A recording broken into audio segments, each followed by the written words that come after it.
पहाड़िया विद्रोह 4 चरणों में हुआ था। इसकी शुरुआत 1766 से मानी जा सकती है, जब अंग्रेजों को बिहार, बंगाल और उड़ीसा की दीवानी मिली और इसी कारण से फिर झारखंड में भी उनका प्रवेश शुरू हो चुका था।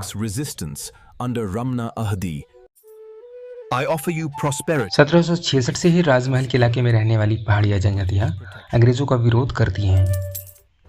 1772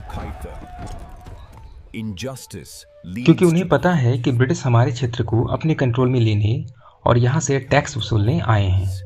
इसी दौरान एक पहाड़िया सरदार की एक मनसबदार द्वारा दर्दनाक हत्या कर दी जाती है और तब से ही पहाड़िया विद्रोह शुरू हो जाता है। मनसबदार वे होते थे जो अंग्रेजों के द्वारा इस क्षेत्र में उनके काम करने के लिए अपॉइंट किए जाते थे। मूल रूप से विद्रोह 1772 से शुरू होता है, जब अंग्रेजों द्वारा इस क्षेत्र में अपना कंट्रोल स्थापित करने का प्रयास बढ़ता है और यह विद्रोह जोर पकड़ता है। अब यहाँ की स्थिति खराब थी, तो अंग्रेजों ने एक अधिकारी कैप्टन ब्रुक को 1771 ईस्वी में इस क्षेत्र में शांति व्यवस्था बनाए रखने के लिए भेजा था। इस फैक्ट को आपको याद रखना है। विद्रोह जोर पकड़ता है और पहले चरण की शुरुआत हम 1772 ईस्वी से मानते हैं। इस विद्रोह के नेतृत्व करने वाले रमना आहाड़ी थे। इस विद्रोह के नेतृत्व करने वालों में कुछ और नाम जैसे चंगरू संवरिया, पचगे डुम्बा और करिया पुझर हैं, जिन्हें भी आपको याद रखना है। एग्जाम में सवाल आ सकता है कि ये नाम किस विद्रोह से संबंधित हैं। याद रखने का तरीका ये है कि जब मैं इस वीडियो में स्टोरी को बताने के बाद आगे इंपॉर्टेंट फैक्ट्स को बताऊंगा, तो कॉपी में आपको उन सब का नोट्स बना लेना है और उसे कम से कम 4-5 बार पढ़ लेना है, या फिर आप इस वीडियो को डाउनलोड कर या प्लेलिस्ट में सेव करके रख सकते हैं। इस वीडियो को अगर आप कुछ समय बाद 4-5 बार देख लेते हैं तो भी आपको सारी बातें याद हो जाएंगी। आगे बढ़ते हैं। ये लोग इस विद्रोह में शहीद हो जाते हैं, ये सारे नाम जिनका हमने जिक्र किया ऊपर, और विद्रोह समाप्त हो जाता है। विद्रोह भले ही खत्म हो जाता है, पर यहाँ के लोगों के दिलों में अंग्रेजों के प्रति रोष तो रह ही जाता है और इसलिए विद्रोह की चिंगारी भी बनी रहती है। 1778 ईस्वी में इस विद्रोह का दूसरा चरण फिर से भड़क उठता है, जब क्लीवलैंड को इस क्षेत्र का कलेक्टर बनाया जाता है और वे इस इलाके के जनजातियों में फूट डालने का प्रयास करते हैं।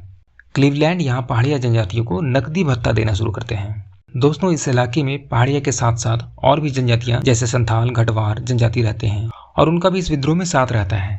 पर क्लीवलैंड सिर्फ पहाड़िया लोगों को सुविधा देते हैं ताकि पहाड़िया लोगों को वे अपने विश्वास में ले सकें और वे विद्रोह से दूरी बना ले। वे पहाड़िया लोगों से टैक्स लेना बंद कर देते हैं, उन्हें नकदी भत्ता भी देना शुरू कर देते हैं। इस तरह की और भी सुविधाएं उनके लिए करते हैं। तब वहीं के एक आदमी जगन्नाथ देव क्लीवलैंड की इस साजिश को भांप लेते हैं और विद्रोह कर देते हैं। फिर इन्हें पकड़ लिया जाता है और विद्रोह का दूसरा चरण यही समाप्त हो जाता है।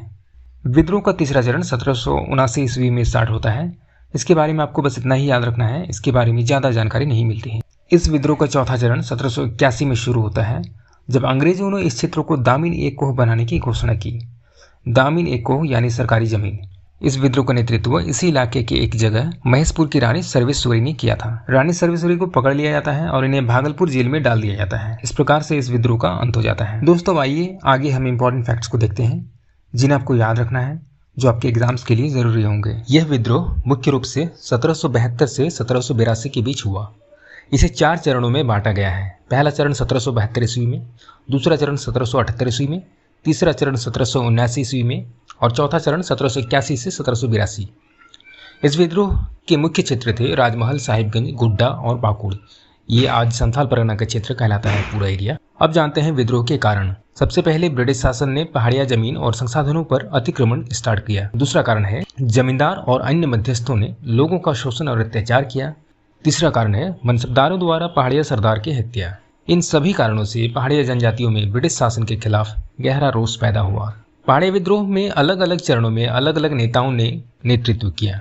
पहले चरण 1772 ईस्वी में रमना आहाड़ी, करिया पुलहर, चंगरू संवरिया, ये सभी कुछ नाम है जिन्हें आपको याद रखना है।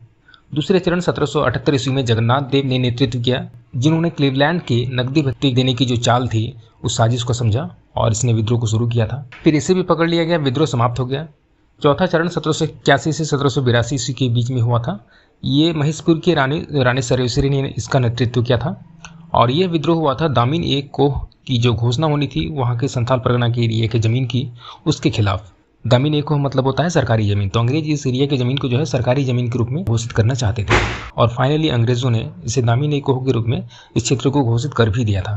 इस विद्रोह को अंततः अंग्रेजों ने दबा दिया। 1824 में उन्होंने पहाड़िया जमीन को लेकर इसे दामिन ए कोह के रूप में घोषित कर दिया था। हालांकि विद्रोह भले ही दब गया, लेकिन इस क्षेत्र के जनजातियों के दिलों में ब्रिटिश शासन के प्रति रोष और प्रतिरोध हमेशा बना रहा। दोस्तों, ये था पहाड़िया विद्रोह।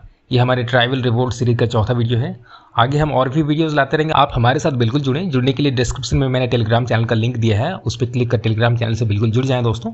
और इसी तरह से जो है मैं पूरा झारखंड जी के आपको पढ़ाऊंगा और इंपॉर्टेंट मटेरियल्स भी मैं टेलीग्राम में शेयर करता हूँ। कुछ अगर बात करना चाहते हैं तो आप हमसे वहाँ बात कर सकते हैं।